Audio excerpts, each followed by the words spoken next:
Hello students, मैं हूं आपका टीचर धर्मवीर और आप देख रहे हैं ग्रेड क्यूब।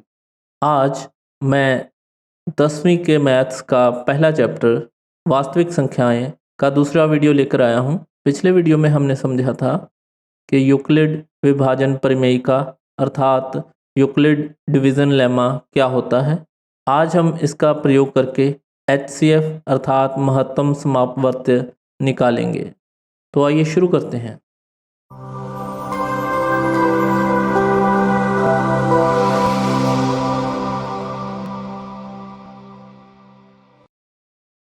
तो हमने मसव पता करना है। मान लीजिए दो संख्याएं दी गई हैं, एक है 620 और दूसरी दी गई है 15। इन दोनों का महत्तम समापवर्त्य पता करना है हमने। 620 बड़ा है 15 से, इसलिए 15 से 620 को डिवाइड किया जाएगा। 15 चौके 60, बाकी 2, ऊपर से 0 आया, 15 एकम 15, बाकी बच गए 5। अब यूक्लिड विभाजन प्रमेयिका इस पे लगाते हैं। तो यूक्लिड विभाजन प्रमेयिका है क्या? A equal to B Q plus R. जिनको ये चीज़ नहीं पता है, जो पहली बार आए हैं यहाँ पर, वो कृपा करके पिछला वीडियो ज़रूर देख लें ताकि उनको ये समझ लग जाए कि यूक्लिड विभाजन प्रमेयिका क्या है। फिर भी मैं एक बार यहाँ भी बता देता हूँ, ये भाज्य है, ये भाजक, ये Q जो है ये भागफल है और ये R रिमाइंडर अर्थात शेषफल है। हमने ये भी बात की थी कि R की वैल्यू B से हमेशा छोटी होगी। 0 से लेकर कोई भी वैल्यू हो सकती है, लेकिन B से छोटी होगी। जैसे यहाँ भी देख लें, 5 15 से छोटा ही है। ओके, तो यहाँ पे ये A है 620, B ये 15, Q 41 जमा R 5। यहाँ तक का काम हमने पिछले वीडियो में किया ही था। तो महत्तम समापवर्त्य कैसे निकलेगा?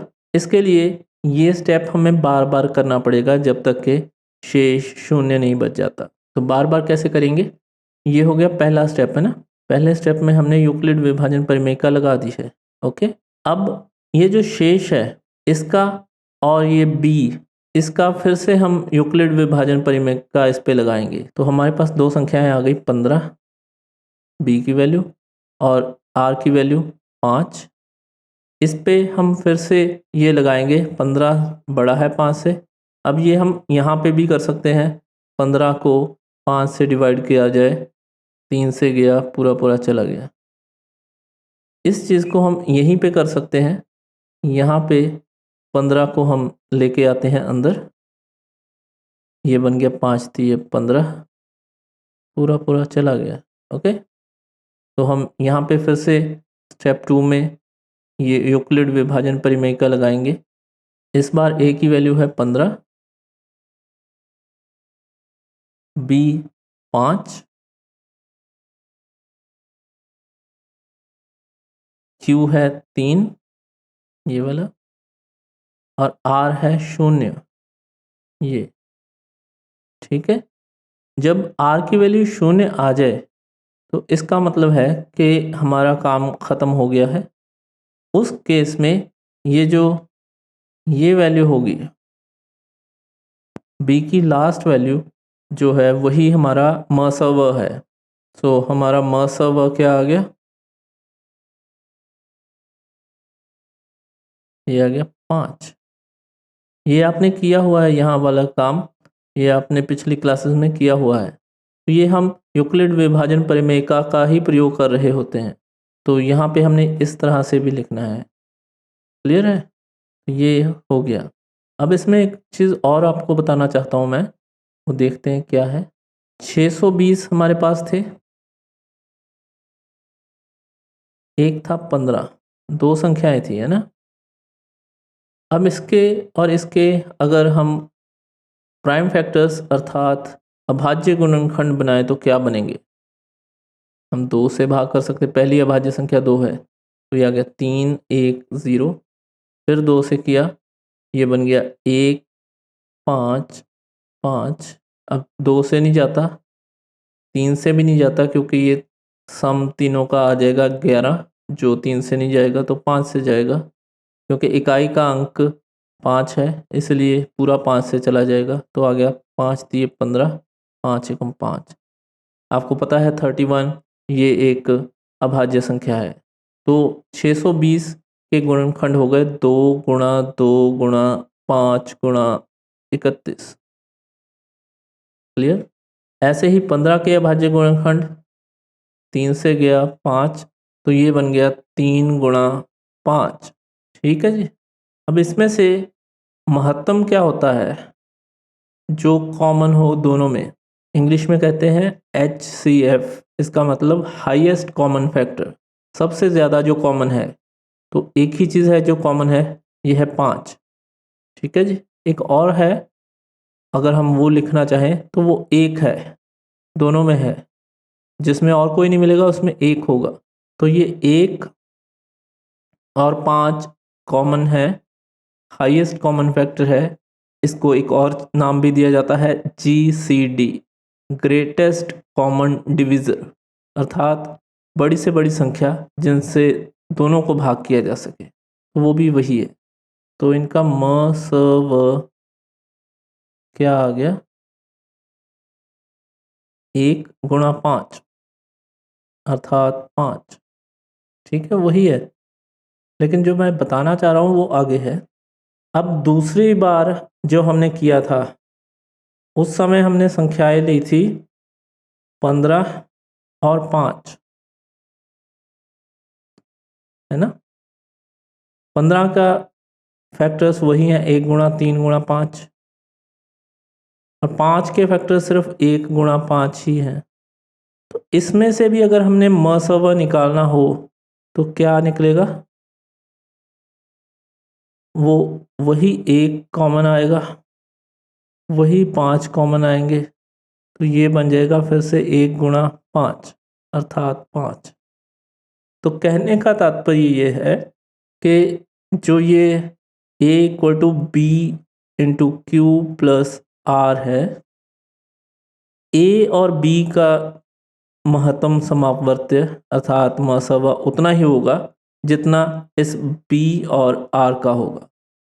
इसीलिए तो हमने जब यहाँ पे किया था तो पहले ये 620 और 15 का महत्तम निकाल रहे थे, तो इसका उतना ही निकलना था जितना इस 15 और 5 का निकला, B और R का। ठीक है, तो वो अगर इनका भी अभी नहीं पता चलता तो इसमें से भी B और R जो लेते उनका फिर से निकालते हैं। तो लास्ट में जब R 0 हो जाता तो हम डिक्लेयर कर देते कि हाँ जी, जो B की वैल्यू थी वही महत्तम है। क्लियर है जी? मेरे ख्याल में इतना समझ लग गया सबको। आगे और एग्जांपल लेते हैं। इस बार हम दो नंबर्स लेते हैं 660 और 192, दोनों बड़े नंबर्स लिए हैं। सेम प्रोसीजर, 660 बड़ा है 192 से, हम 192 को बाहर रखेंगे, 660 अंदर जाएगा, कितने पे गया, अगर ये 200 होता तो 3 से जाता, तो यहाँ भी 3 से जाएगा, तो 3 से आ गया 2 3 6 9 3 27, 3 एकम 3 और 2 5, माइनस किया, यहाँ आ गया 4, यहाँ 5 बचा, 5 में से 7 गए, अर्थात 15 में से 7 गए 8, यहाँ कुछ नहीं बचा। तो यहाँ पे हम यूक्लिड विभाजन परिमेयिका लगाएंगे फिर से। यूक्लिड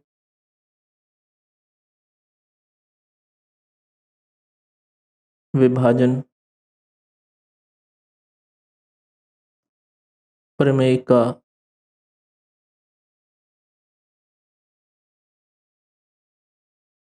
का प्रयोग करके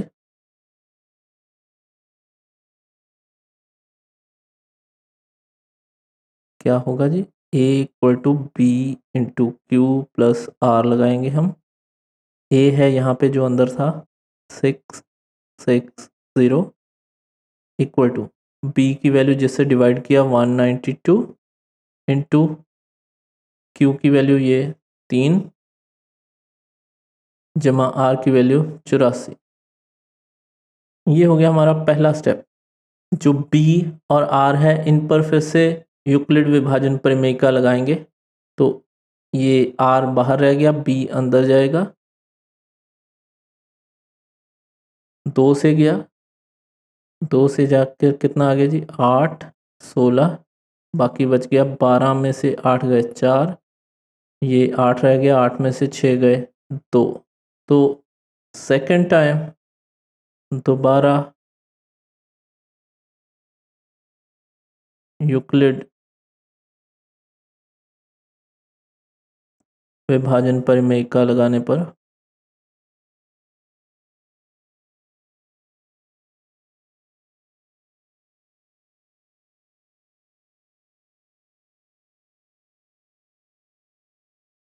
एक सौ 92, जो पहले बी की वैल्यू थी अब ए बन गई, जो आर था वो बी बन गया 84, कितने पे गया था 2 पे गया, क्यू बन गया, आर जो बाकी बचा वो है 24।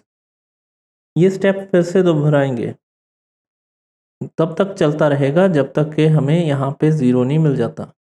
इसी तरह यहाँ पे अब 84 आ जाएगा, बी की जगह पे आर आ जाएगा 24, गुणा कितने पे जाएगा वो यहाँ देखते हैं, 84 अंदर, 24 दिए 72, बाकी बच गए 4 में से 2 2, यहाँ 1, तो यहाँ बच गया 3 क्यू की वैल्यू जमा 12। क्लियर। चौथी बार फिर से यही लगेगा, इस बार 24 यहाँ, 12 इस जगह आ गया, गुणा कितने पे जाएगा देखते हैं, 24 अंदर, 12 दूना 24, पूरा पूरा चला गया, तो इस बार यहाँ 2 से गया और कुछ नहीं बचा, आर की वैल्यू 0 आ गई। ठीक है जी। तो हम कहेंगे क्योंकि आर बराबर 0 आ गया है, इसलिए मसव ये आ गया, ये वाला 12। क्लियर है जी। तो यहाँ पे देखिए 4 बार हमें करना पड़ा, हो सकता है आपको और ज़्यादा बार करना पड़े या कम बार करना पड़े, तो जितनी बार भी करना पड़े 0 आना चाहिए आर की वैल्यू। और अगर हम इन पर भी वो स्टेप पिछली बार वाला करके देखेंगे तो आपको पता चलेगा कि जितना 660 और 192 का महत्तम है 12, उतना ही 192 और 84 का भी है, उतना ही 84 और 24 का भी है, उतना ही 12 और ये 24 का भी है। इसलिए जो 24 और 12 का निकला है महत्तम, वही इन सब के लिए भी है। ठीक है जी। तो मेरे ख्याल में इतना आपको समझ लग गया है। इन सवालों की प्रैक्टिस करें, वीडियो को शेयर करें, लाइक करें। अगर आप लाइक करोगे तो मुझे और वीडियो जल्दी बनाने की प्रेरणा मिलेगी। चैनल को सब्सक्राइब नहीं किया है तो ज़रूर कर लें। एक और ख्याल रखें कि ये वीडियो मैं हिंदी में बना रहा हूँ ग्रेड क्यूब इंडिया के लिए। जिनको इंग्लिश में वीडियो देखना हो वो ग्रेड क्यूब चैनल पर जाए, लिंक इस चैनल के अबाउट सेक्शन में दिया गया है, वहाँ पे इंग्लिश में वीडियो आपको मिल जाएगा। और एक बात ख्याल रखें कि यहाँ हिंदी वाले वीडियो और वहाँ इंग्लिश वाले वीडियो में सवाल डिफरेंट रखता हूँ मैं, ताकि अगर आप दोनों वीडियो देखना चाहें तो आपको नई चीज़ मिले। तो कृपा करके दोनों ही वीडियो देखें। हो सकता है हिंदी वालों को इंग्लिश पूरी तरह से समझ ना लगे, लेकिन सवाल समझ लग जाएगा। ऐसे ही इंग्लिश वालों को हिंदी तो समझ लग जाएगी।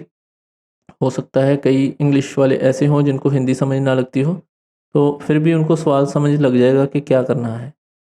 ठीक है जी। इसके अलावा फेसबुक, ट्विटर और लिंक्डइन के पेजेस हैं मेरे इस चैनल के लिए, उनको लाइक करें, वहाँ पर पोस्ट लाइक किया करें ताकि ये चैनल ज़्यादा प्रमोट हो सके।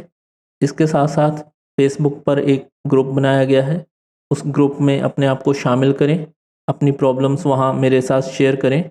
इसी के साथ ये वीडियो मैं समाप्त कर रहा हूँ। धन्यवाद। जय हिंद।